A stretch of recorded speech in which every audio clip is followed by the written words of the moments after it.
Welcome to the Switchblade Sisters Social Club, a true crime podcast where two sisters exploit their worst fears for your entertainment. You're welcome. I'm Dee. And I'm Rhonda, and together we are the Sake Sisters.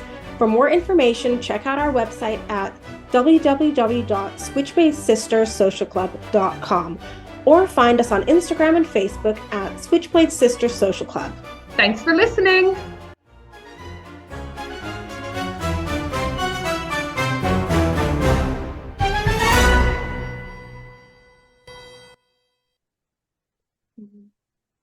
Hi! This is Switchblade Sisters Social Club, where two sisters exploit their worst fears for your entertainment. My name's Dee, and this is my sister Rhonda. Hi!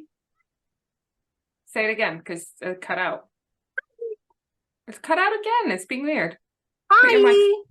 Better! Okay, good. And it's covering where you need Botox, so that's double yay. What's the goss? Okay, so you said that today I gotta lead some chit chat, and then I got nervous because you're shy about talking. Because what do I do with my life other than look after kids and work? But I did have a thought. A thought today that popped into my head. It was catastrophizing, you know how we do. Prophecy of dooming. Yeah. So basically, what happened is I thought to myself today, which means I must have PMS coming. I thought, what the fuck, if ever there's a time that Deanna doesn't know what to do, or Deanna doesn't know how to do something. And this was a serious thought. And I thought, what the fuck would I do if Dee does not know how to do something that I present her with that she has to do for me? And it made me panic a little because I thought, you never not know what to do, right? I would just Google it and figure it out. Don't worry. Don't panic. That's the thing. You do figure it out. There's never been a time I've come to you and I was like, Dee, can you do this for me? I'll make some phone calls. That you don't know what to do. You don't know already, or you don't know what to do. You don't work it out. But what the fuck if the day comes that you don't? And that made me panic. And then I thought, how lucky I am. It was one of those moments, how lucky I am to have you, who has always done shit for me. Can I just say how funny it was yesterday? That you've enabled me my whole life. Yesterday. Reduced my life skills. Before we started recording yesterday, you asked Jim to go and get your headphones. Yeah, you heard? Oh, yeah. Yeah. And he was like, no. And I was like, yeah. Yeah, you can say that to her?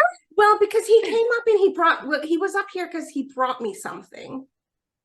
Can't remember what no, because I said the sound isn't working, so he came up here, and then I realized that it wasn't working, so I didn't have my headphones, so I said, can you go down and get him? And he said, that's too much. But it just never occurred to me that you could say no to you. Took me aback. It took me aback. I was sitting here watching like, yeah, sometimes he likes to get Larry, you know? Yeah. Have an opinion. Assert his authority in quotation marks. Bless him. We'll give him one. We'll give him that one. One chance. Yeah. Every 20 years. Oh, well. All right. Well, I think we should just crack on. Yeah, tell me the story. Do you know what? I'm really, really happy because now we're recording this episode at night. So it's like you're telling me my bedtime story, you know? And do you know what else is funny? Like, I like it because we're podcasting. Well, you're clearly wearing clothes. I'm wearing pajamas. But I was like, oh, but I got to put some lipstick on. So I'm wearing lipstick and pajamas. Can I also just say I'm wearing my jumper with donuts on? Where'd you get it? eBay. What did you type in to find that? Fuck knows. Did you type in jumper with donuts on? I mean, Drunk D might have. I always want to know, what the fuck did people type in to find the weird shit that they bought? What's the brand? It might have more to do with the brand. Can you see? Oh, it might be an Iron Fist. Okay. I don't know. I don't know. I don't know. Oh, shit. I'm vaping, so. Sake. Okay, sorry. Cut all of that out. Nope. It's okay. Just go. So, Just go. Do you want to hear the story? I do want to hear the fucking story. I have some great news for you. Okay. This is like an old-timey one. Yeah. Which means that we find it easier to stomach, and we don't know why, and there's no justifiable reason. Because there are victims. But It's an old-timey one. Mm-hmm. It's batshit crazy.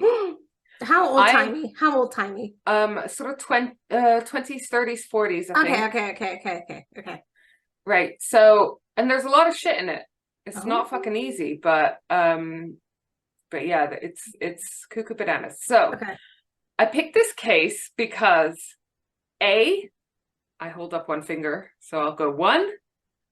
I love making soaps. Yes. And B, two, you love Fight Club. Can you guess what's coming? Do you know where I'm going with this? Is it something to do with bombs? With what? Okay. With what? Maybe not. I just remember at Tel Aviv airport, they confiscated my soap. Something to do No. with okay. All right. So basically, Wait, give me today, another clue. Give me another clue.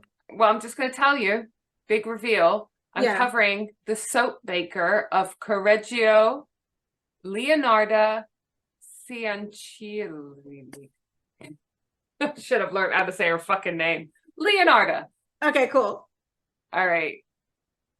Sources, we always quote them. Leonarda Cianciulli, the Soap-Maker of Correggio, Serial Killer Chronicles #1 by F. Amos Hurt. This one will give it away a bit more. The Deadly Soap-Maker of Correggio, the true story of Leonarda Cianciulli, a superstitious mother who turned victims into soaps and What cakes. the fuck? And cakes. Oh, soap is made of ashes. With fat. And Human ashes. fat. And ashes Human too. fat. Don't you remember in Fight Club they were Yes, I trying to steal do. the human fat to make soap? Yeah. But ashes also in okay. Yeah, you can do. Okay. Genevieve Ortiz wrote that book. So this is a story about a mother's love for her children. It's a fucked up story. Okay, do you know what? I was about to say this is fucking gross. Yeah, it is. Washing your body with like a dead person, but then I remembered that I use very expensive lard on my face. I actually bought like 20-pound lard face cream and they call it beef tallow, but it's actually lard. That's fucking lard, Rich. I know. My skin's never looked better. It looks great. So essentially that's what I'm doing. Okay. Right. So this is like a little hop, step, and a jump from what you're using on your face already. So it's a fucked up story, but it is a story of love nonetheless. So we're going to start this tale in the town of Montella Avellino in Italy. This is where Emilia Dinolfi lives. She was a noble teenager and she was beautiful and wealthy, which was obviously the most important thing at the time. Catholic Italy of this time, it was obviously very important for Emilia to stay pure for her wedding day. But she caught the eye of working class Mariano Cianciulli. He became obsessed with her and his feelings kind of turned to love-hate feelings, you know, because he loved her, he was obsessed with her. I mean, I won't say it was love, it was clearly lust, but he knew that she was out of his reach, and so he started like really hating her. Basically, he knew he never had a chance with her because of society's expectations for her marriage, etc., and it's just made him really angry about his own lot in life. And then one night in 1893, Emilia went out to dinner with her parents, and she went home alone for some reason. Mariano saw her and followed her home. He approached her from behind and he raped her. And bless her, she's like a teenager at the time, so she didn't even understand what was happening. Because, you know, a lot of women in this time, they didn't even know what sex was until like maybe someone would enlighten them just before their wedding night, you know? But she knew it was something bad that had happened to her, and something that, you know, it clearly would have scared her and so forth, and probably hurt her. But she'd lived such a sheltered life, she didn't even know how to properly verbalize what had happened to her. After this attack, this brutal attack, Emilia went home and didn't tell anyone what happened, even though she was quite badly beaten and bruised. So we know what's coming. She got pregnant. Emilia felt shame for what happened. She had this like Catholic guilt, and so she felt like she was the one that had committed a sin. Mm-hmm. And when she started showing, when her pregnancy started showing, she obviously had to tell her parents what had happened. Her parents, this is fucking disgusting, but I was going to say such a sign of the age and the times, but I'm sure this kind of bullshit happens to this day. Her parents were fuming. They were really angry. I'm sure they were more angry at Mariano than their actual daughter, but what they did was they, in order to preserve their name, their family name, and the honor of their daughter, they made Emilia marry her rapist. Oh, Jesus. Okay. Mm-hmm. And then they forced her to do this, and then they disown her. Oh, God. Emilia, again, on her wedding night, was raped and beaten, and this basically carried on throughout her married life. Mm-hmm. Surprise, surprise, Mariano was an alcoholic as well. They lived in poverty. And so Emilia properly suffered. I mean, this is a fucking hard life. Can you imagine having to marry your rapist and live with him? But sadly, not only did she hate her husband, but she also started developing a hatred for her unborn child. Mm-hmm. And so when Leonarda was born on the 18th of April, 1894, it was also a very, very difficult birth. So adding to that suffering for Emilia.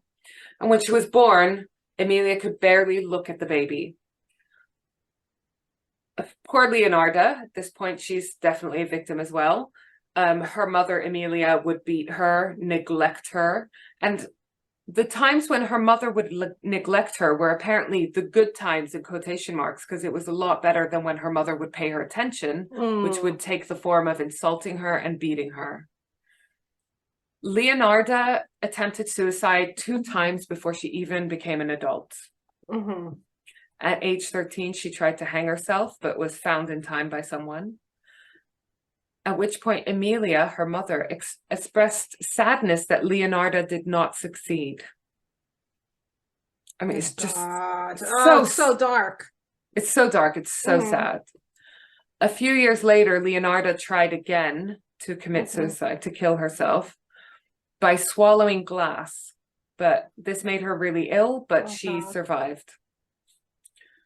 When Leonarda was still young, her father, one evening, failed to come home. Emilia, her mother, went to look for him and found him at one of his regular drinking spots. He'd passed out but couldn't be woken up. So Emilia managed to bring him home. She left him in a room on his own, did not attend to him at all. And so he basically just died. I actually don't really blame her for this. But it's, again, adding to the darkness of this tale for sure. Emilia was like really happy that her rapist husband had died. But she also was now in a worse position financially because she had no income at all. She was still beautiful though. So she found a second husband. He was much nicer to her. And also he distracted Emilia from her awful treatment of Leonarda. It's kind of win-win, we think, right? At this point, Emilia was hoping that her family would re-own her after having disowned her, now that she was like with a marginally more respectable husband, but they didn't. So Emilia had to start plotting her own plan to climb the social ladder again, because remember, her family were wealthy and noble and blah, blah, blah. They were high status. In order to climb the social ladder, she was going to use her daughter as a pawn. Leonarda was also beautiful. So Emilia was starting to court suitors on behalf of her daughter. But while Emilia was trying to find a respectable husband for her daughter, I say respectable, she was basically looking for the highest, status partner for her daughter so that she could climb up that social tree. While she's doing this, Leonarda was doing her own thing and actually fell in love with a man called Raffaele Pansardi. He was older and he worked as a registry office clerk. So basically not fancy enough for Emilia, But he was really nice to Leonarda, and he actually comes across in the story as fairly decent guy. So Leonarda accepted his marriage proposal. I mean, this is a girl who's grown up with her own mother treating her like shit. So imagine a guy coming along and just being nice to her. She probably thought all her fucking Christmases came at once.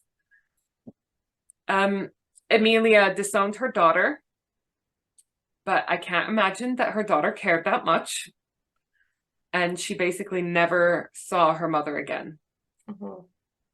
But the damage had been done. And also, on like as they parted, Emilia cursed Leonarda, you know,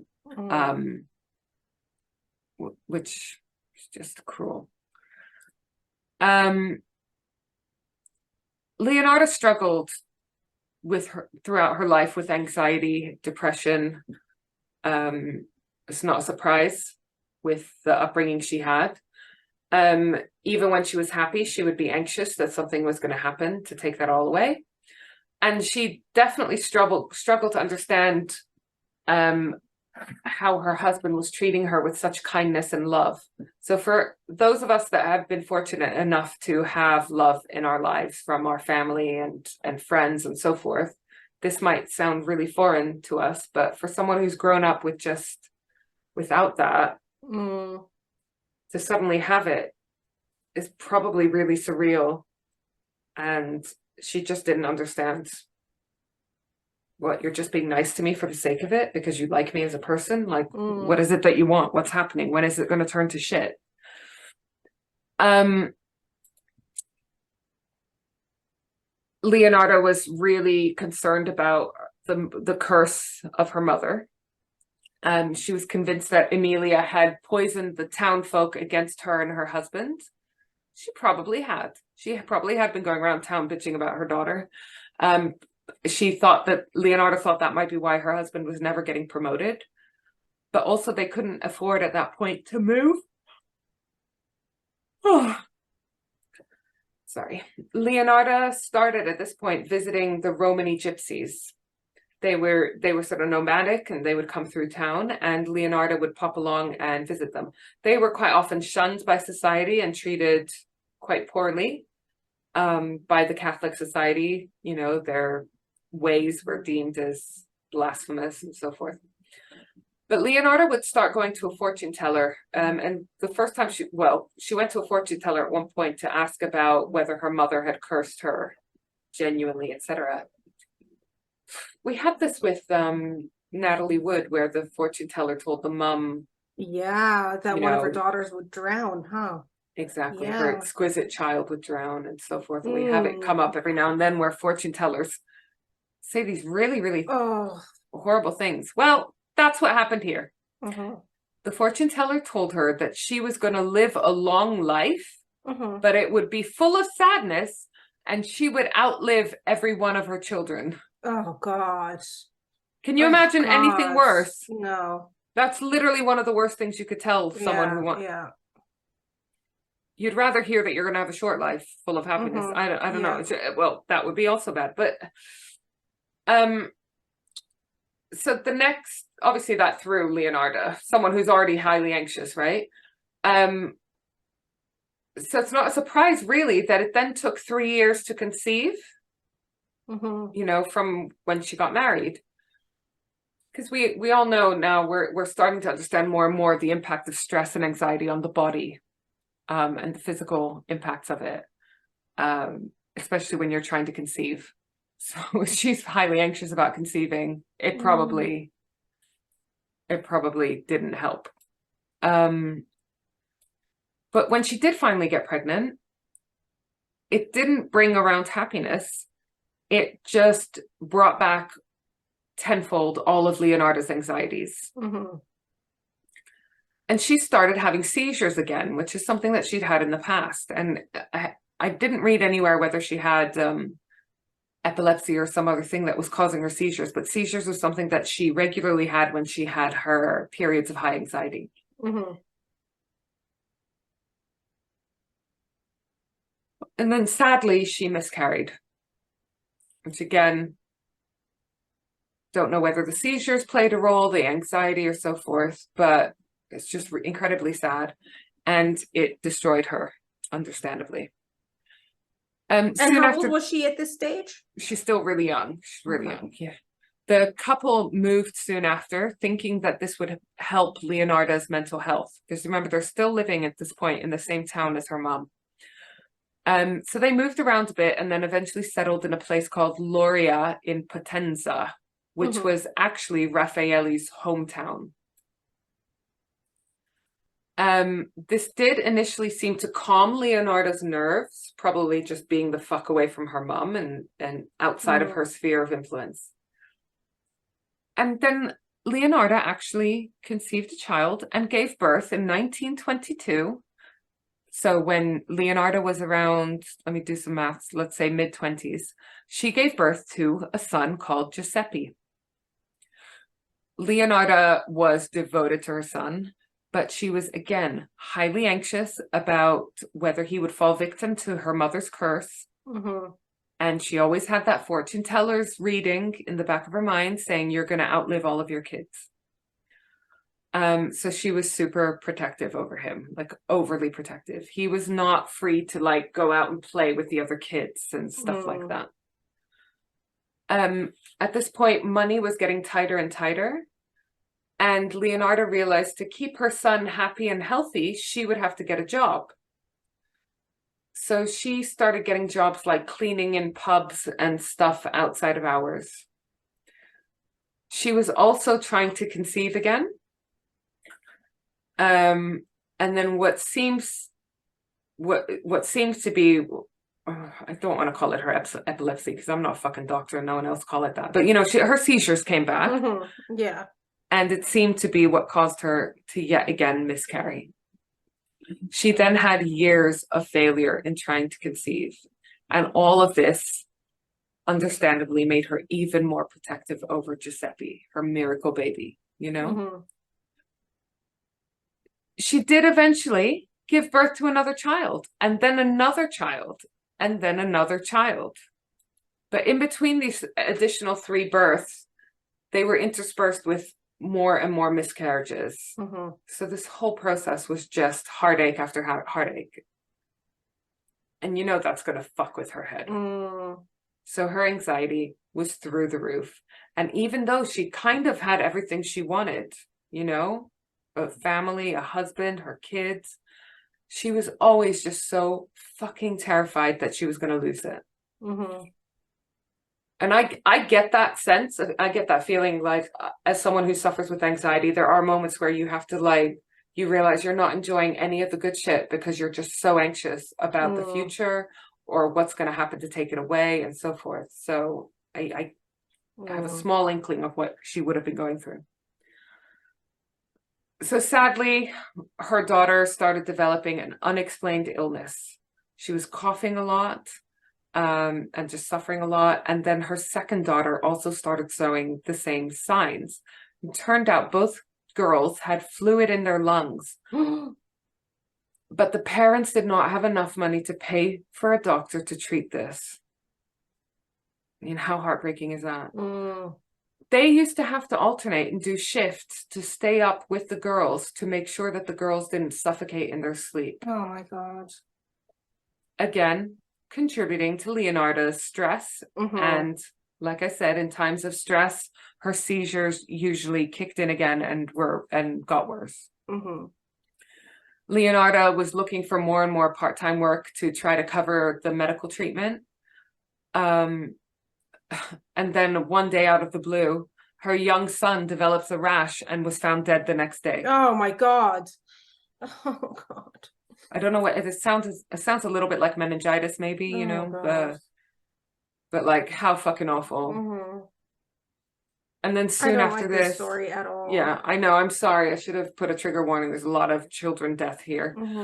Soon after this, the 2 daughters die from their conditions as well. So she still has her eldest child, Giuseppe, but the 3 others have fallen victim to their different illnesses. No fucking wonder Leonarda's mental health goes to fucking through the shitter, because I mean, she's lost 3 of her 4 children. She stopped leaving the house, she stopped eating, and she became even more protective over Giuseppe. But some time passes and they eventually start trying for more kids. She somehow managed to produce 5 more children within a few years. Mm-hmm. But then each one of these 5 boys would die within the first few years of their lives. I just can't. This story is like the worst. I know. So again, she goes downhill. Do we know why? No, different illnesses. I mean, this is a Oh my time, God. you know, they were living in poverty. Italy at the time was a very, you know, very poor country overall. We're talking about the 20s here, so there's a lot of things that kids were dying from at an early age. Leonarda's husband, Raffaele, was started begging her to get a job, mainly so she would start leaving the house again and leaving her son's side. Mm-hmm. So he manages to convince her to take a cleaning job after hours at a bank. The bank, however, did not provide the cleaning materials. Leonarda was expected to provide them herself. So she actually starts learning how to make soap. Mm-hmm. You know, to do her cleaning job. But Leonarda was still really worried about money. So she has a shift at the bank, you know, she's doing her cleaning after hours at the bank. And she finds a ledger book and she decides to just write in a new account for herself with lots of money in it. That's smart. Is it? Oh, is it not? No, because she was Oh. busted immediately, literally Oh. next day. Oh. And so she was convicted in 1927 of No. fraud Oh no. and sentenced to 18 months in prison. No. Did she go? Yeah.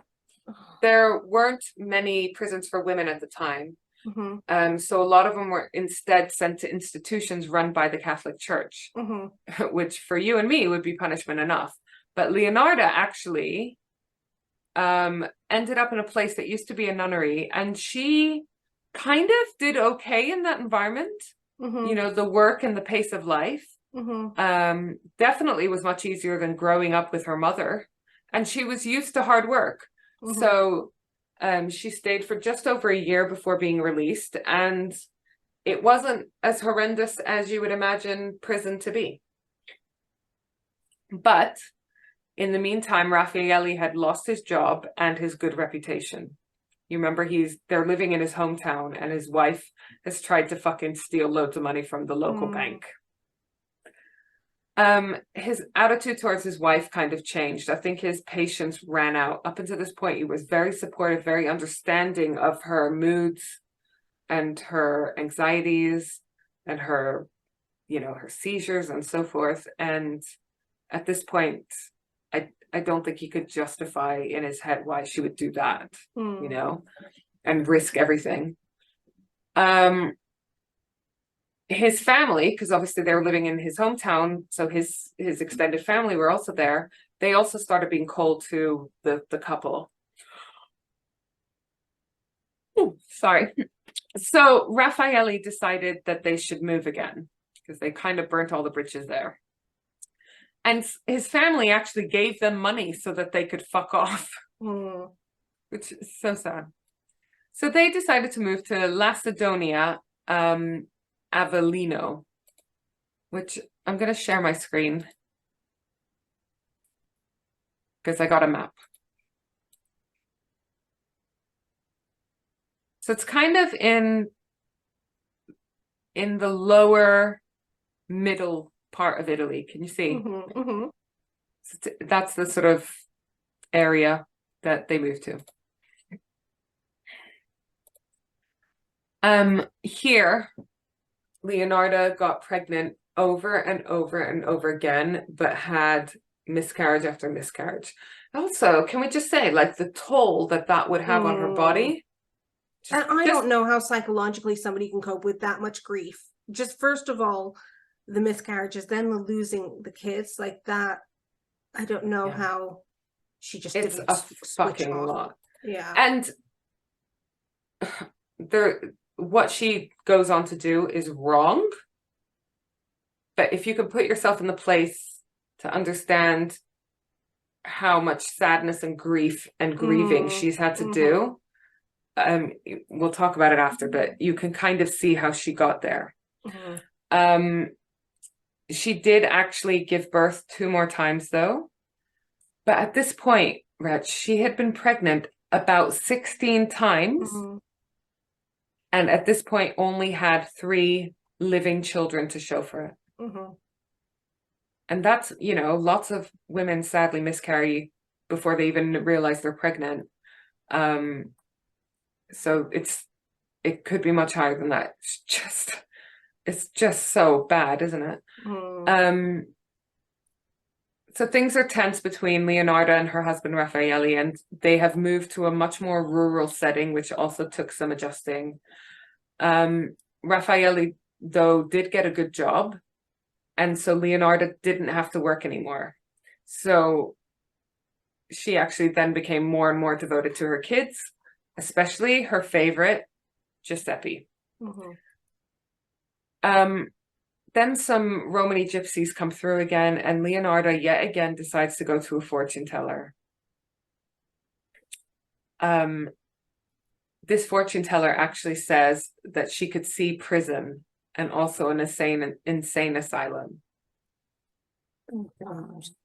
I mean, it's a lucky guess, because I imagine 2 seconds with Leonarda, you would be able to tell that she's unhinged. So anyway, Leonarda starts visiting fortune tellers more and more frequently, and was kind of in the mindset where she's just constantly waiting for something bad to happen.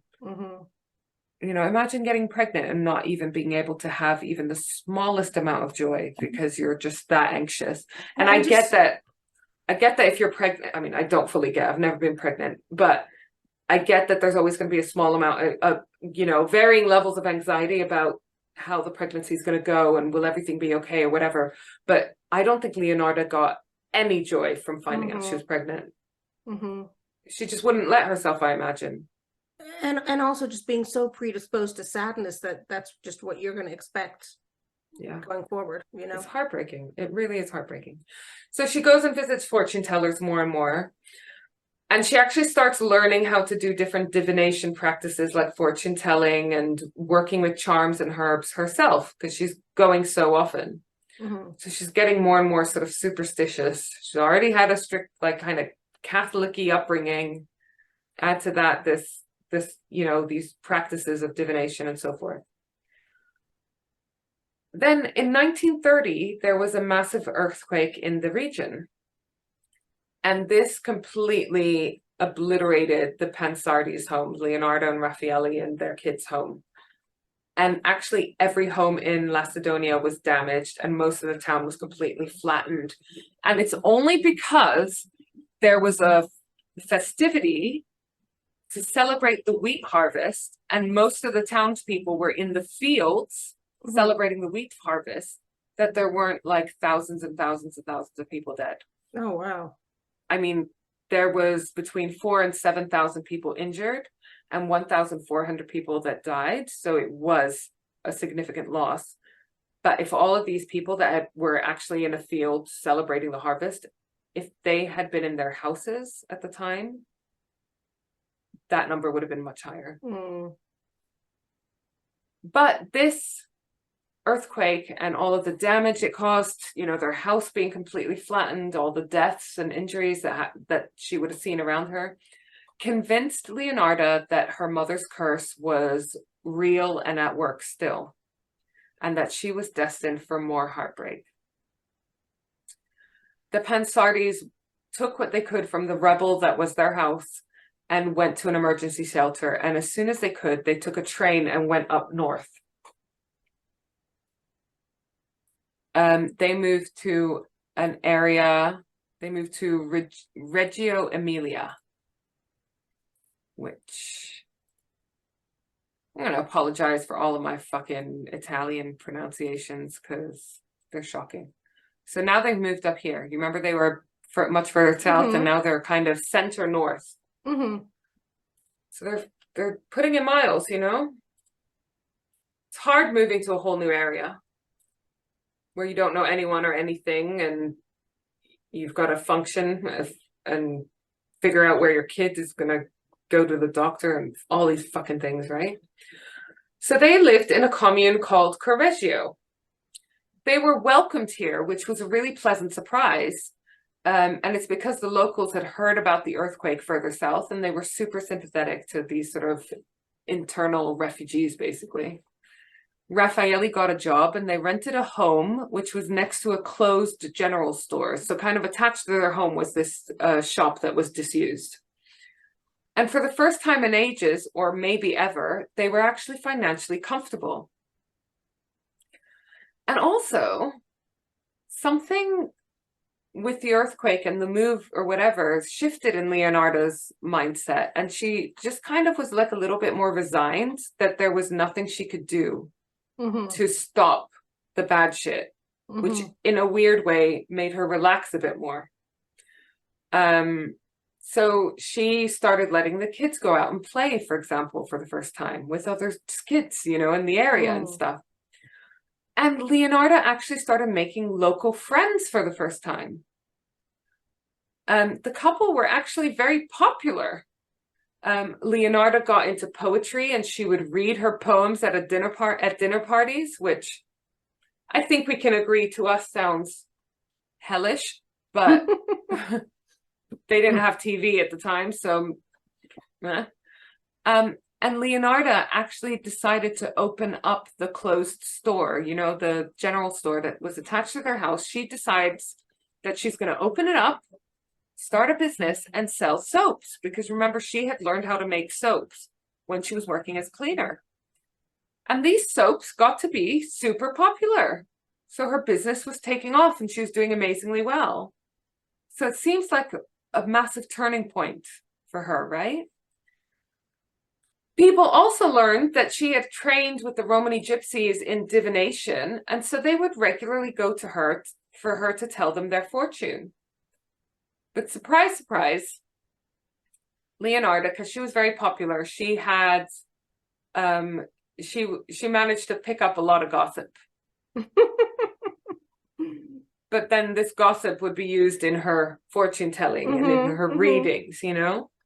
I don't think it was that big a town anyway, so she would either know the people or know people who knew the people or have heard of them, blah, blah, blah. So these readings were spookily accurate, you know? I'm laughing because that's what we you know, because we all share a psychic, and then it becomes difficult to know. Leonarda kept up with her training. Whenever the Romanis would come through, she would see them, she would try to learn new techniques and whatever. And she very much saw magic or these spiritual practices as a way of tackling her mom's curse.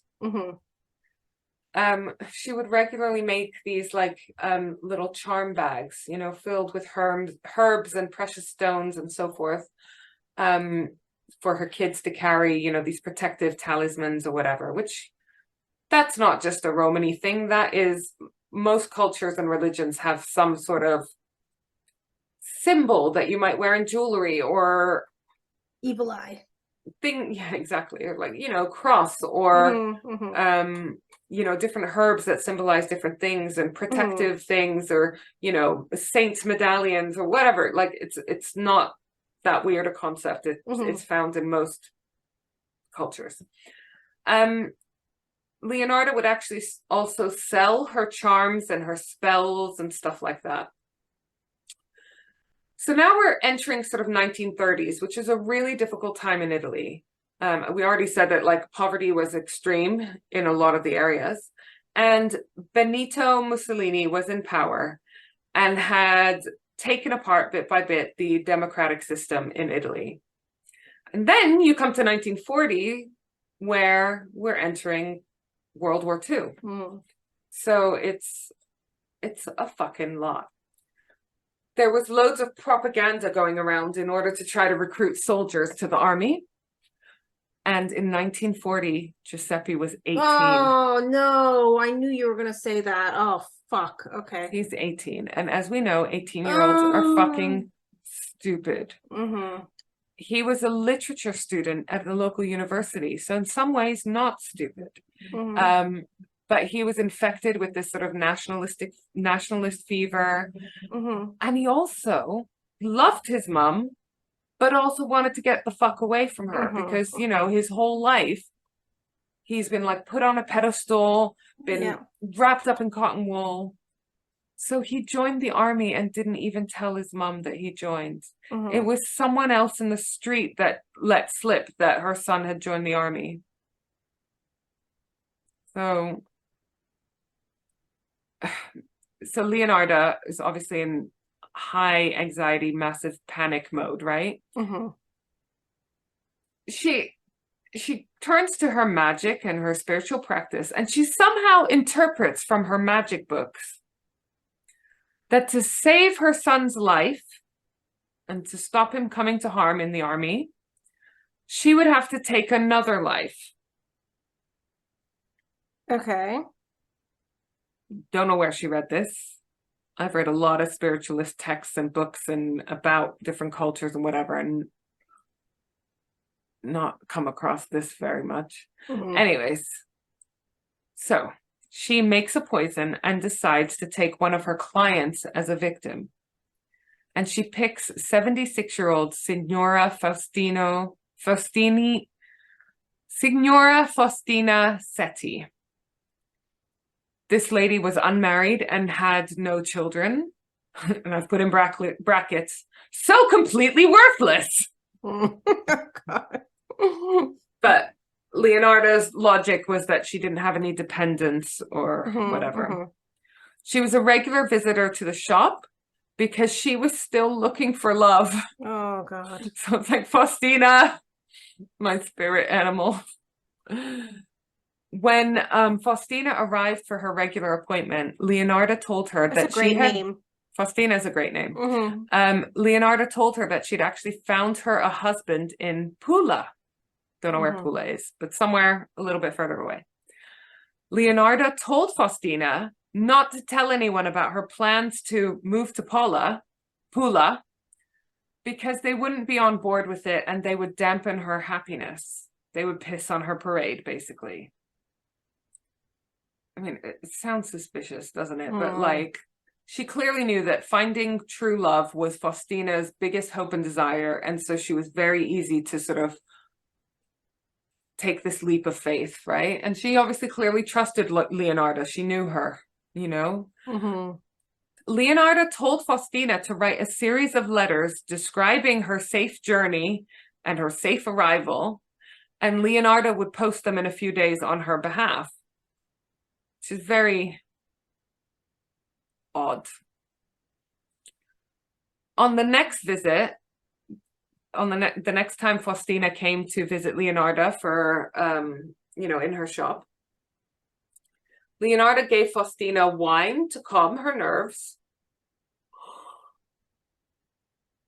Because I think this was the day that Faustina was going to move to Pula to meet her husband, her future husband. Except this wine that Leonarda gave Faustina was poisoned, and it made Faustina drowsy and basically kind of unconscious. At which point Leonarda dismembered her with an axe. Oh, God. Welcome back to this horrendous story of the Soap-Maker of Correggio. And I think I've said that word wrong. But anyways, so we left Leonarda. She's already had one victim in her attempt to somehow save her son who's joined the army.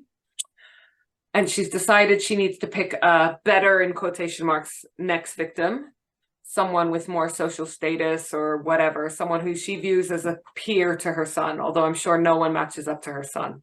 Getting those kind of vibes, you know? So August 1940, she picked victim number 2. Or as she saw it, human sacrifice number 2.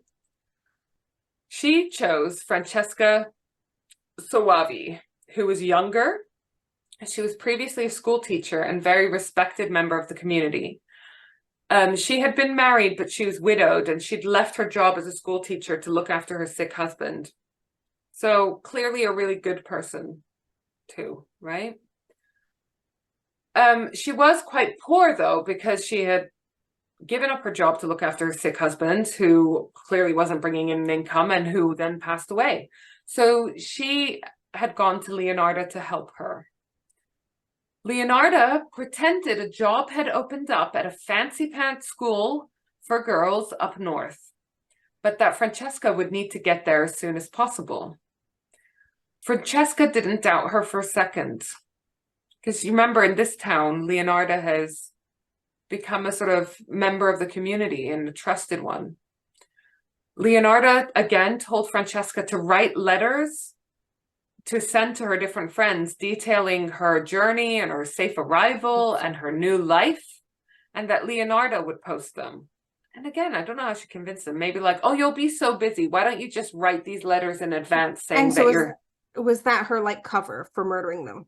Okay. Yeah, because, you know, these women disappeared, but then their family, friends, whatever, were getting letters saying, oh, I'm fine. I just had to leave to go to this new job. Michelle Notek did that, remember? With her friend that she moved in and killed, yeah. Exactly. So clever and fucked up. Francesca, like the previous victim, Faustina, was too excited and trusting to question any of this. On the day of the journey to this new school and this new job, in quotation marks, Francesca came around to Leonarda's, and Leonarda gave her a glass of wine, you know, probably under the pretext of celebrating this new life and this new job. But this wine, again, was poisoned, and Francesca became paralyzed. And Leonarda, again, killed her with an axe. But this time, she was much cleaner with it. She's learning, which is Why sickening. with an axe? I mean, you would have thought, because she was a soap maker, you would have thought she'd had poison. Do you know what I mean? Wouldn't that have been easier? I don't know. But you know, you've got to find a poison that you can give to someone without them noticing in some kind of carrier. So she had experimented with poisons, and I'm guessing that this poison that incapacitates people. She was able to hide the taste in the wine. She wanted to butcher them anyways. She needed to dismember them to do whatever with the fat and the whatever. So she was going to take an axe to them anyways. So maybe the poison didn't need to kill them. It just needed to give her the opportunity to kill them. This time she's done the kill in a much cleaner way. She's managed to salvage more of the blood. She's butchered the body. She's separated the blood and the flesh. She's dried out the blood again in the oven and made tea cakes. And the flesh, how did she learn this? How did she learn to this? Oh, she was a butcher. Because I was going to say, how did she learn to separate the blood from the flesh? She wasn't a butcher, but she knew how to butcher animals. I'm guessing that practice was much more common, you know, that you would have to butcher your own animals. The flesh, again, was put into this caustic acid, but yet again, the result was unusable. Don't ask me what fucking makes rendered fat unusable to make soaps, but apparently it was. The tea cakes, sorry, I feel a bit sick. The tea cakes she made with the dried out blood, she actually fed to Giuseppe. So in her mind, she was giving him the fruits of the sacrifice to help protect him. But she had already decided that she needed another sacrifice. This one, the next one, she picked maybe because this person was also a bit more wealthy.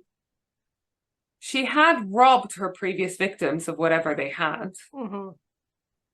But neither of them were very wealthy, so it wasn't like she obtained very much from them. But sacrifice number 3 was much higher status. She picked Signora Virginia Cacioppo, who was a former opera singer and was really well known in the town. She was retired, she was elderly, and she was widowed. She was also one of Leonarda's closest friends. Sadly for Virginia, she had already put it around town that she was looking to move to a bigger area, and that she wasn't made for this small town life. So lots of people already had heard from her that she wanted to leave. Leonarda said that she would help Virginia find a glamorous new job somewhere. But Leonarda felt under pressure to act fast because the day of Giuseppe's departure to the army was coming up fast. So she invents an admin role for some kind of music director of events and operas. And she claims that he requested Virginia himself to take up the job. So like basically that Virginia was headhunted by this guy, and that he was even going to provide and arrange accommodation for her. Leonarda gets Virginia again to write these letters saying, I'm leaving town for this new job. I've arrived at my new job. I'm loving my new job, whatever. So on the 30th of September in 1940, Virginia comes to say goodbye to her dear friend Leonarda, who again gives her a glass of wine, probably again under the pretext of celebrating this new opportunity for a friend. And Virginia, again, like the others, becomes paralyzed. Leonarda removed her friend's jewelry and then again killed her with an axe. And this time the blood and the fat parts of the ritual worked. So she's got the blood dried out to use in her baking, and the fat has somehow rendered however it's meant to be able to make soap, human soap from it. So Leonarda adds cologne to the fat and makes soap out of it and gives the soap to her neighbors and her friends. Leonarda said the cakes even tasted better this time around too. Oh God. Whoa. Of course, she gave Giuseppe some of the cakes and also one of Virginia's fat soaps. And she insists on bathing him with it. He's 18. Mm-hmm. It's just so gross, isn't it? Sorry, I don't know why I thought this was lighter hearted. It's actually... It's one of the worst. My faces look like this the whole episode. I know. I know what's coming and I'm like... Oh, God. It doesn't get worse. No, I know that's pretty fucking bad. That Okay. So Leonarda assumes that she's gotten away with her crimes and that Giuseppe is safe somehow. But then someone comes knocking on the door, and guess who it is? It's Virginia's sister-in-law, Albertina Fanti, which is another great name. Mm-hmm. Albertina has a lot of questions. She's actually really close to her sister-in-law. So Virginia and Albertini are really, really close. And Leonarda didn't realize that. Albertina has a lot of questions about the job, the music director, where the job was, etc., etc. And Leonarda pretends that she doesn't know anything. But this doesn't reassure Albertina, who soon finds out that there are two other women who have kind of disappeared in very similar circumstances. So Albertina informs the authorities, who eventually bring Leonarda into questioning. Their main evidence was the letters. Because even though these three women disappeared months apart, the letters all arrived at the same time. And all of them had been posted locally and by the same person, Giuseppe, her son. Mm-hmm. So Leonarda's obviously been like, oh, Giuseppe, be a dear and post these for me. This whole pile of letters for supposedly from three different people. But unfortunately, what this means is now Giuseppe is a subject, a suspect in these these disappearances. So the minute Giuseppe becomes a suspect, Leonarda actually starts talking, because remember, everything she's done, as fucked up as it is for her son. And she will do anything to avoid any harm coming to him. She doesn't want him serving any jail time, etc., etc. So she says it was all her, and Giuseppe had no idea about any of it. The police don't believe her, though, because they don't believe that she, as a kind of, let's say, middle-aged-ish woman at this point, could dismember a body on her own. So she starts begging them to bring a body from the morgue so she could show them how good she is at dismembering bodies. Oh God. They don't, obviously. They do not do this. But she shows them where all the remaining bits of the bodies are. She tells them about her tea cakes and her soaps or whatever. She shows them the septic tanks where there are apparently human remains. And she says that she did all of this to protect her miracle child, even though after her arrest, Giuseppe actually pretty much disowns her. And then he's deployed to the army. Leonarda waited 6 years for the trial, probably a bit delayed because of the war, and probably because at this time Italy was known to be inefficiently run. And she was eventually convicted of murder. Her son luckily survived the war, so her mission was complete. So even though he's not speaking to her, she probably was,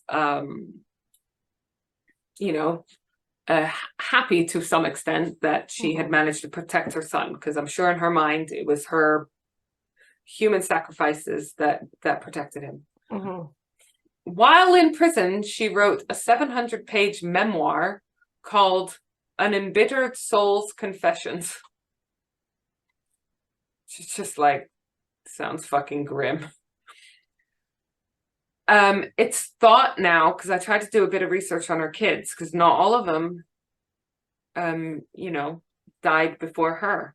But it's thought that 3 of her kids actually changed their names in order to dissociate from her and be able to live a normal life.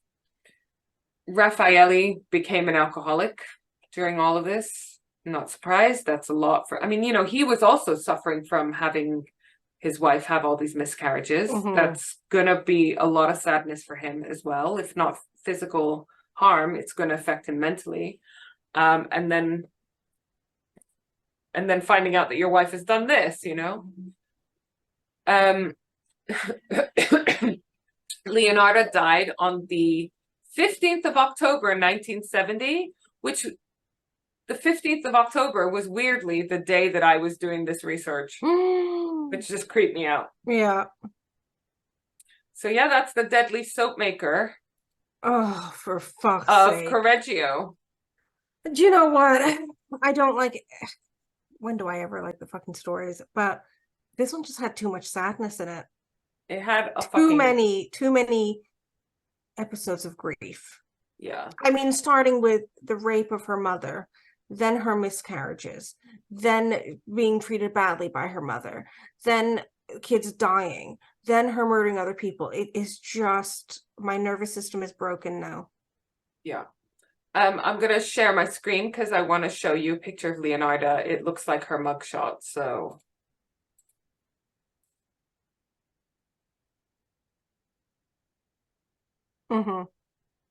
That's her. Do we know how old she was there? I could do some math. I think she was born in 1894. And she was arrested in 40. So she's like 46-ish. Yeah,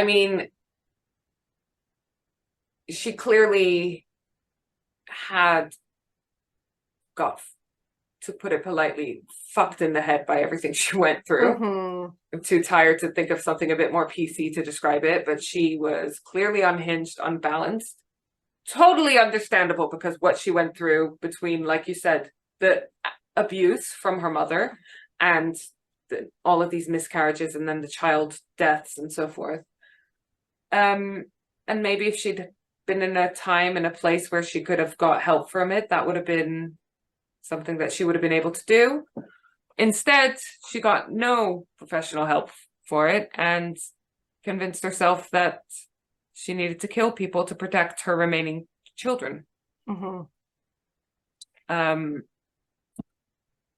Yeah. So it's a story of mother's love. Oh, this is not like Belle Gunness, where there was a few moments of light. Sorry. I don't know why I thought there were some moments of lightness. Nope. Tea cakes? The blood tea cakes? No, that was fucking grim too. There was nothing. There was nothing. Sorry. It's a great story. I mean, it's like you couldn't script it.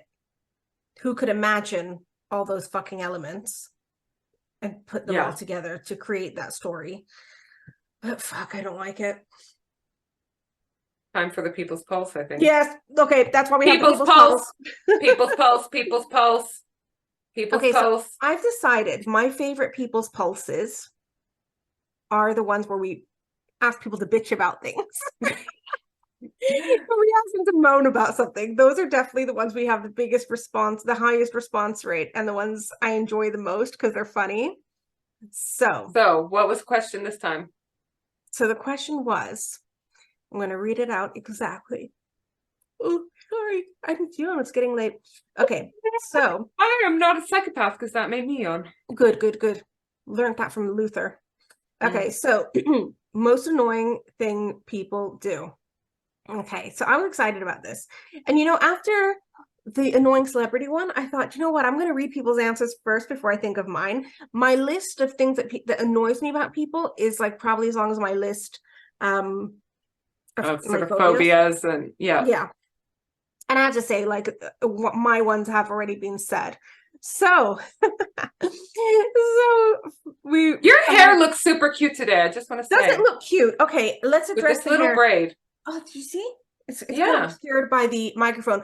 But sorry. It's just when you came to the side that I saw how cutesy your hair is. So you know how like you have to do hair math to work out when you're going to wash your hair? Yeah. So I'm going swimming tomorrow with the kids, but my hair is like really greasy today. But I was like, fuck, we're podcasting. But I was like, I'm not going to wash my hair today because I'm going to go swimming tomorrow. So then I'm going to have to wash it tomorrow. So washing my hair 2 days in a row, that's too much for me to add to my plate. These days, because I remember when you used to wash your hair every day. Oh, God, when I used to think... No one's got time for that anymore. When I used to think I was busy. Yeah. When you're young and you think you're busy and you think you're fat and then you wish you could go back. Hard. Yeah. I wish I was that fat and that busy. I know. I'm missing our 20s problems. Yeah. So okay, yeah. So hair. Yes, I was doing hair math, and I know like other people will get this. That like you're like, oh fuck it. I'm not gonna wash it today because I have to wash it tomorrow. When you're trying to work out when you're gonna wash your hair because you have to have clean hair on a specific day. So thank you for thinking my hair looks good. I'm like, I need to have clean hair on Friday. So and I also don't want to wash it more than once between Sunday and Friday. So when can I? Yeah, I'll probably do it tomorrow morning. And hair math. Yeah, hair maths. Yeah, because do you know why? Because washing your hair is fucking long and boring. Oh, do you know what? It's like laundry. There's too many stages. Washing hair, fine. Making hair look like hair afterwards, that's the fucking effort. Because do you leave your hair wet when it's cold and wintry now? Do you blow dry it and then you've got like bouffant hair, and then you've got to straighten it or do some other it's a mish. And the kids scream if I use a hair dryer, so I'm like destined to have shit hair for the rest of my life. Or at least until they move out. Yeah. Okay, so people's pulse. So the hair maths. That was hair maths. Okay, that's the only math I can do. So, Lucy B. Lucy. Give us your gold. Yeah, Lucy V. She's as cynical as we are. So she said this, very to the point as she is. When people stand on doorways, block corridors or aisles, interrupt people, and then she ends with, breathe. And yeah, I get that. Because I'm gonna like just interject and say mine as we go through. Yeah. Because we'll basically just say yes or no to other people's, whether it bothers us too. Yeah. Okay, so I'm triggered when people are standing in front of me when I'm trying to get past. Even if they're not doing it aggressively, but you're trying to get past and they're just standing in front of you and you're like, can I, it's just, there's something about it where I'm like, get the fuck out the way, Not like when people are having a conversation on the pavement, taking up the whole pavement. See, not so much that just irritates me. But if if I'm walking behind somebody and they're slow, that's just irritating. But if I'm like trying to get past, someone's talking to me, facing me, but they're blocking my way, that I don't know, it angers me. Weird. Yeah, weird. I don't know why. Never had an issue like it's not like a past experience I had where somebody did that. It's just it just makes me want to be like, get the fuck out of my way. I'm trying to walk past you. So I get that. Blocking corridors and aisles and interrupting, yeah, that's annoying, but it's not like one that makes me fucking angry. We're so used to the interrupting thing Yeah. from our Do you know family. what? Do you know what? Do you know what? Most of our family arguments, when things get heated, it's because we've interrupted each other and it's constant interruptions and we're getting irritated because someone's interrupted somebody else and you can't get your fucking point across. Yeah. It's literally, this is how arguments start, because we get irritated because everyone fucking interrupts in our family. Okay, so then we have, I feel really bad because I'm calling her Northern Karen, but she's already told me off for this. And I'm so sorry, Karen, because I know you're from the Midlands. Let's call her Midlands Karen. Midlands Karen, yeah. Okay, I'll just do that and not be an asshole. Okay. Do you think you can? I will. Make You'll try. So, hold on, sorry, I'm still okay. So this is what she wrote. A detailed response. Annoying things people do. Again, this is my jam. She said, sorry to yawn. Okay, start pushing their way onto a train or tube before people have started getting off, let alone finish emptying the carriage. I will inevitably say really loudly, can you wait for us to get off? Usually followed by wankers. Then press the button on a pedestrian crossing or lift when they can clearly see it's lit up and has therefore already been pressed by me. You pressing it again won't make the traffic stop or lift doors open any faster. I have to say I'm guilty of that. I press things 1,000 fucking times just because I'm like, fucking open, you know? Yeah. I do that. And on the computer. Sorry, Karen, I'm sorry. I do that. Okay, people who play music or talk through their mobile speakerphone, especially in a confined space like a train or bus. And when they're walking, okay, I think I do that too. No, and like with not, you don't, our mom does this. She'll, you know, when people have like fucking video calls or whatever in public, but like watching videos and stuff on your phone without. Oh yeah, that I don't get that. Like when I was in the co-working space the other day and someone was watching it out loud, I'm like, where the fuck are your headphones? Or when I'm in the co-working space, there's like, you know how like in the David Lloyd, there's like a silent fucking co-working space. When people take Zoom calls, but fine, take a Zoom call in there. I've had to take a Zoom call in there last week, which I don't normally do. I do that normally in the cafe bit, so I don't piss people off. But I had to take it there because it's too noisy in the other place. But like I'll wear headphones so that not everyone has to hear the other person. They may have to hear me, but they don't have to hear the other person. But when people take a Zoom call, not only can you hear them, but the other person, I'm like, where the fuck are your headphones? The entire meeting. They're basically sitting in on the meeting with you. Yeah. I was once on Eurostar and someone was watching a TV program on their phone. Yeah, see, that's not without cool. headphones. On that's Eurostar. Like if you can afford a phone, you can get like petrol station headphones for a couple of quid, right? Yeah. No, but I'm sure it's not even that. I'm sure it's just that they don't even care or think about it. Yeah, see, I don't think that's cool at all. Yeah. And then she said when they're walking along and talking into the end of their phone, they look like they're trying to eat pizza. And I don't need to hear your shitty tinny music. Buy some earphones. Yes, Karen. Yes. Exactly fucking that. Exactly fucking that. So then we have got, guess who we got? Guess. Whose do we love? I love all of them. Mm-hmm. Susie. Yes, Susie. So she said, most annoying thing people do. For me, it's breathe loud, sniff when they have a cold, or sound like they're chewing bricks when they eat. And then she said, okay, I have more. Chewing with their mouth open, sneezing or coughing without covering their mouth, and talking loudly on the phone when you're in public. Funny, because Karen said that too, huh? So, the food thing, like the eating loudly has come up a few times. And that's called misophonia. And I fucking have that too. Yeah. And it's funny because it's not like our mother could not stand when we used to chew gum, remember? Yeah. Couldn't stand yeah. it. Still can't. That doesn't irritate me as much.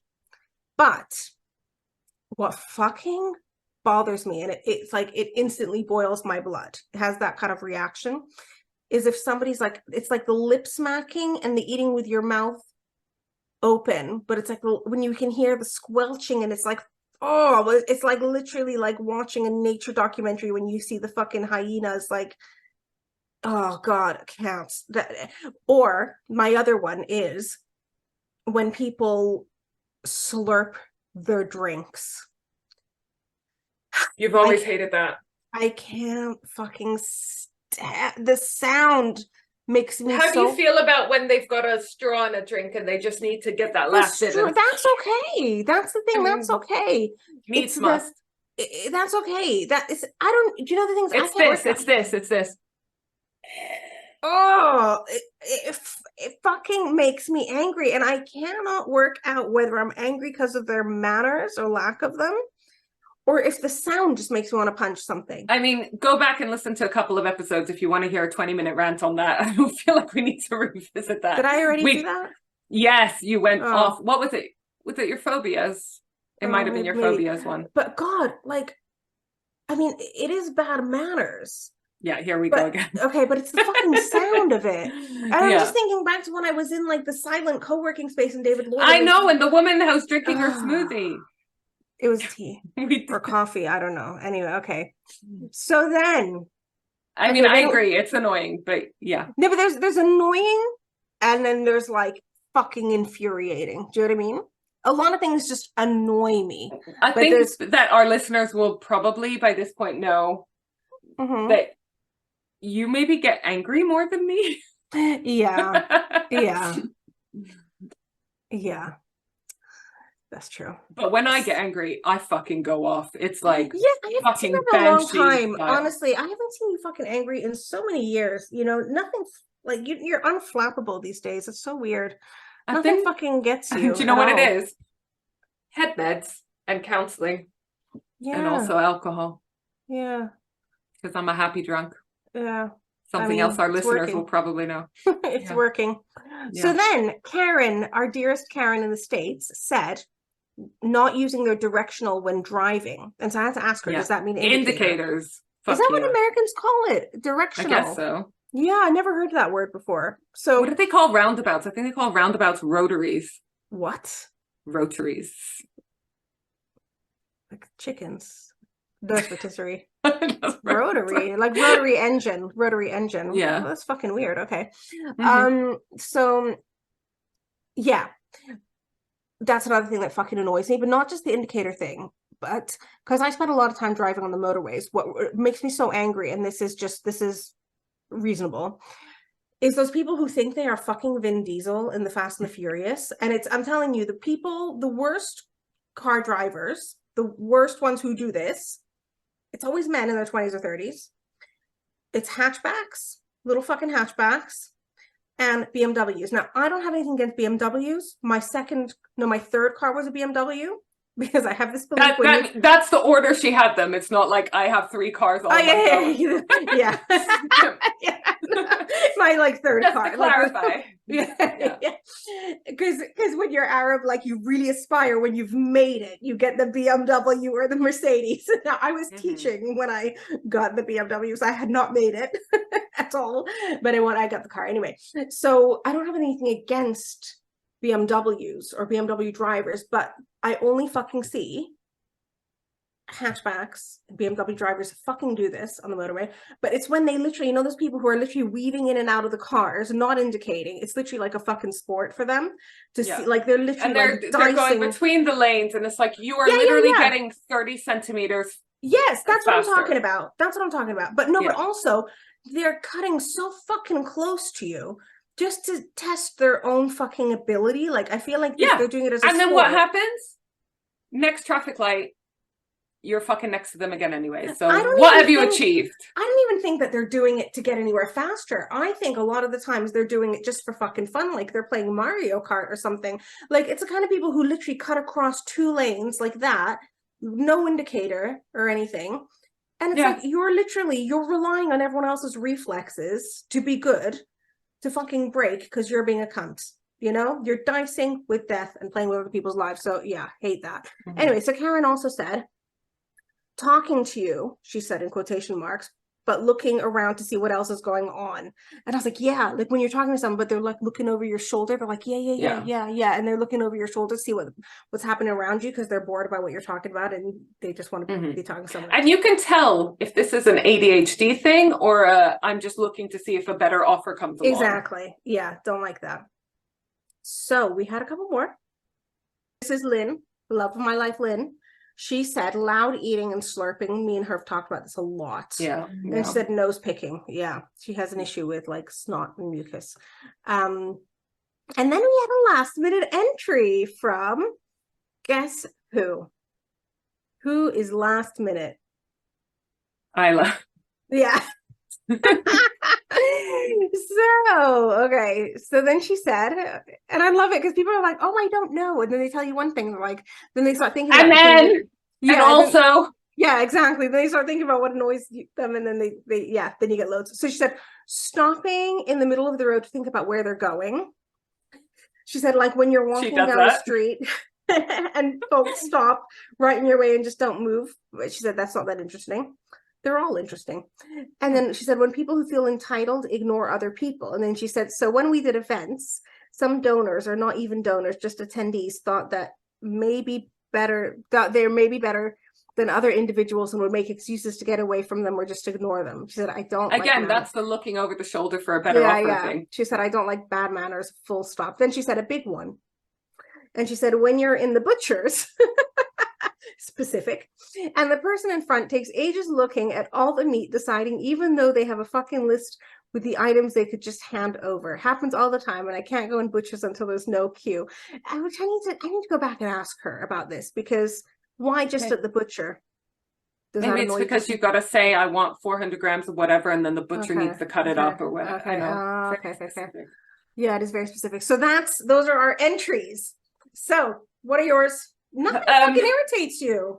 You never get fired. No, I'll tell you something that does irritate me because I can't cope with it. Yeah. It's when I'm on the phone and there's someone in the room talking to me, telling me to pass on stuff to the, do you know what I mean? Yes. But you know what it is? It's like two conflicting conversations or two conflicting sounds at the same time. Well, and it's the conflicting sounds, but it's like, it's not conflicting conversations because like, I'm going to use you as an example, although you don't do this. Say I'm on the phone to our mom and you're sitting next to me and you're saying, tell her the blah, blah, blah, but I'm trying to hear what she's saying and she's fucking difficult to communicate with anyways. And then you're hearing something and I can't process. Do you know what it is? It feels like electric shocks, doesn't it, to your brain? Electric shocks to the brain. That's what it's like. And like, if there's multiple conversations going on, I struggle to follow them. So I just shut them out and I just go into my own daydream world. But if I have to like actively listen to two. Told you last episode, auditory processing disorder. It is exactly that. And yeah, same. I can't like have a conversation. Like, let's say there's like the radio on, music without words, fine. Music with words, and I can't talk over it. I literally have to like turn sound down. I can't read with music on that's got lyrics, for example. So I listen to a lot of solfeggio because I can read and write and type. I can't even like I can barely type emails when there's music. Oh God. Oh, I know. I have to say something else that fucking annoys me. When you're texting or writing emails or reading and someone's trying to talk to you and they think that you can carry on doing what you're doing. Yeah. Although another thing that I hate is when you're trying to have a conversation with someone and they start going on their phone doing a whole big communication. Oh, well, that's me. I'm on my, do you know what? I'm on my phone all the fucking time, but you know what? It's because I'm working. So like now when people get annoyed that I'm on my phone, I'm like, I am working. I'm working. There's very few things I do on my phone that's not work, you know, especially because I handle the comms for other people, which people are always surprised by that people outsource that. But it's like, don't they realize busy people don't have time to fucking answer their Instagram messages? Exactly. So especially some of the fucking stuff that comes in from messages. Anyway, but not on our account. Ours is great. Ours are great. Ours are great, and we answer them. Because we're not big time. Yeah. If you slide into our DMs, it will be my sister that answers. Yeah, but then I do like if it's a decision to make, if they need the decision maker, if it's a logistical issue, and then I tag the message, I flag the message, or if they specifically request me for some reason, then I will pop over. And I never pretend to be D, by the way. No, I do for clients. I gotta pretend to be. Yeah. when I respond. But I never pretend to be D, if anyone's wondering. So if you're sliding into DMs flirting with D, that's not me pretending to be D, flirting with you. Yeah. But yeah, so if there's if you slide into our DMs and there's D being all angry about every little thing, then that is her pretending to be me, because that's not me. And yeah, so when you're working and someone's talking to you and you're writing an email and you're trying to fucking read and somebody's talking to you, that's like a instant anger for me. Because I'm finishing the rioja from last night. Oh, it was still good? Mm. Because like, don't you find when you're working and there's interruptions, it's hard to fucking get back and focus? So that's why I think it makes me angry. I think my things are like reasonable. Yeah. So if we got any others? Oh, okay. Yeah, I was just gonna say when people touch your food, but then I remembered we had Sam, our dearest Sam, our favorite Sam. Our favorite Sam. So Sam, touching on a previous topic, which was phobias, he sent this message, and I can fucking relate. So he said, okay, he said, he starts by saying, "Hey Rhonda, you're amazing. Oh my God, I love you." And then he says, and he didn't say that. He didn't say that. But then he said, "I was laughing at the people's pulse about your phobias." I don't know why people laugh, because it really causes me trauma. Yeah. You know? Don't laugh It about really my does. life I mean, crippling. I laugh and make a joke, but this shit fucking bothers me. Okay, so I went out. This is what he says. "I went out at the weekend with some mates, and a guy I've known all my life who's been living in Norway for the last 5 years came over. I was eating a meal I'd ordered in the pub, and he said that looks nice, and asked if he could have a taste before he decided what he wanted to order. No, would be my answer. You know what food tastes like. Yeah. I said make a decision based on your life experiences, not on trying my fucking food. You know what it's like? It's like when you order something in a restaurant and someone says, "Oh, no, it's okay, I'll just share yours." No. You order your own shit. Did I offer? And yeah, anyway, then he says, "I said, sure. But before I could say go and ask for some cutlery, he picked up my fork. I had the biggest mouthful possible of it, and then there's 2 puke emojis. He then shoved the fork straight back in the middle of it, exclamation mark. I feel you so much at the moment, Sam. It was a chili too, so he had to properly get his chops around the fork to get it off. I couldn't eat the rest." Yeah.